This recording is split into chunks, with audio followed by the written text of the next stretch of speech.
सुप्रभात बच्चों, कैसे हैं आप सभी। मैं उम्मीद करती हूँ आप सभी बहुत अच्छे होंगे और घर पे मन से पढ़ाई कर रहे होंगे। मैं कुमारी प्रियंका आ गई हूँ कक्षा 3 की हिंदी व्याकरण लेकर। बच्चों, आज हम सभी पाठ 3 पढ़ेंगे जिसका शीर्षक है वर्ण, जिसे इंग्लिश में अल्फ़ाबेट्स भी कहते हैं। ठीक है बच्चों, तो चलिए शुरू करते हैं। टेलीफोन की घंटी सुनते ही आस्था भागी, वह कुर्सी से जा टकराई।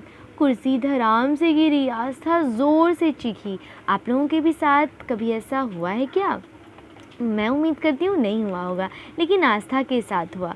जैसे ही टेलीफोन की घंटी बजी, आस्था वहाँ गई है ना, लेकिन कुर्सी से टकरा गई और कुर्सी धड़ाम से गिर गई। आस्था ज़ोर से चीखी। अब देखो इसमें क्या है, घंटी बजने, कुर्सी गिरने और चीखने से अलग अलग तरह की ध्वनियाँ निकली। अब फ़ोन की घंटी बजी होगी तो एक अलग तरह की आवाज़ आई होगी, है ना बच्चों। कुर्सी गिरी होगी तो एक अलग तरह की आवाज़ आई होगी। जो आस्था है वो चिल्लाई होगी, चीखी होगी तो एक अलग तरह की आवाज़ आई होगी, है ना बच्चों। उसी प्रकार से स्कूटर, मोटरसाइकिल, कार, बस, ट्रक, रेलगाड़ी और हवाई जहाज़ के चलने से अलग अलग तरह की ध्वनियाँ निकलती हैं, अलग अलग तरह की ध्वनियाँ उत्पन्न होती हैं। आपने देखा होगा कि कार की आवाज़, रेलगाड़ी की आवाज़, ट्रक की आवाज़, स्कूटर की आवाज़ अलग अलग होती है ना। तो अलग अलग तरह की आवाज़ निकलती है। इनकी ध्वनियों को सुनकर हम इन्हें बिना देखे ही पहचान जाते हैं। आवाज़ को सुनकर आप तो समझ ही जाते होंगे कि ये ट्रेन की आवाज़ है ना, ये फ़ोन की आवाज़ है। तो बच्चों, आवाज़ से यानी ध्वनियों से हमें पता चल जाता है कि ये किसकी आवाज़ है, यानी हम पहचान जाते हैं। आपस में बात करते हुए हम मुख से ध्वनियाँ उत्पन्न करते हैं। अभी मैं आपको पढ़ा रही हूँ, आपसे बातें कर रही हूँ, तो मेरे मुख से ध्वनियाँ उत्पन्न हो रही हैं, आवाज़ निकल रही है ना।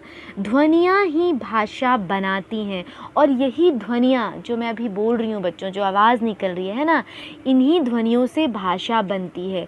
भाषा के मौखिक और लिखित रूप दोनों ध्वनियों पर निर्भर करते हैं।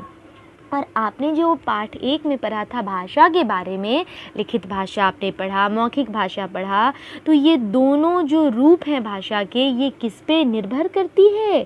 ध्वनियों पर, है ना, ध्वनियों पर निर्भर करती है।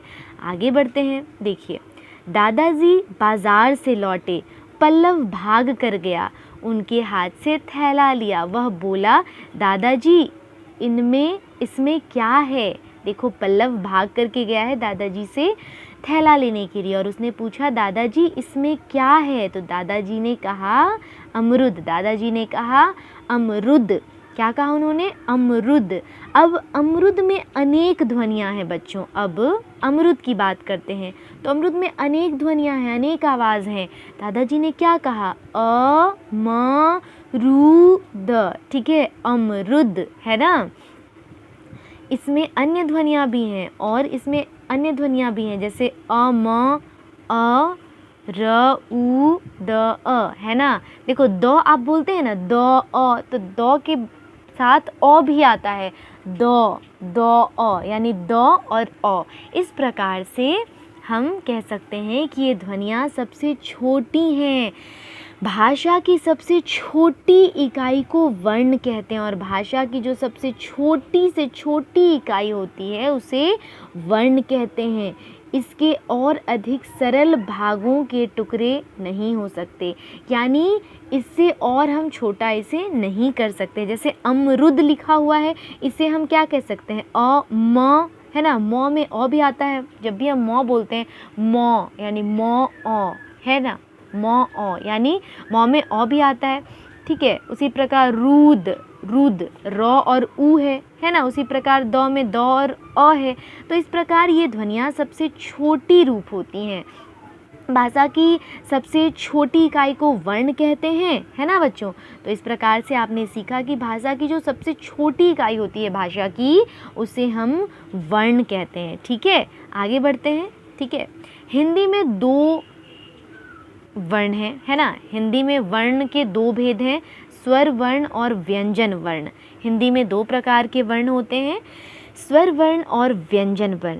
ठीक है बच्चों, स्वर वर्ण क्या होता है? तो जिन वर्णों को बिना किसी सहायता के बोला जा सके उसे स्वर वर्ण कहते हैं। जिन वर्णों को बिना किसी सहायता के बोला जा सके, जिसमें किसी अन्य वर्णों की सहायता न लेनी पड़े, बिना किसी सहायता के बोला जाए, उसे स्वर वर्ण कहते हैं। हिंदी में 11 स्वर हैं। अ, आ, हर्सई, दीर्घई, हर्सऊ, दीर्घऊ, री, ए, ऐ, ओ, औ। ठीक है, इस सबको मिला के कितना हो गया? इन सबों को मिला के 11। तो हिंदी में 11 स्वर हैं। तो बच्चों, अगली कक्षा में मैं फिर आऊँगी, जो भी इस पाठ के टॉपिक बचे हैं उन्हें कराऊंगी। तब तक के लिए पढ़ते रहिए, बढ़ते रहिए, keep study. Thank you so much.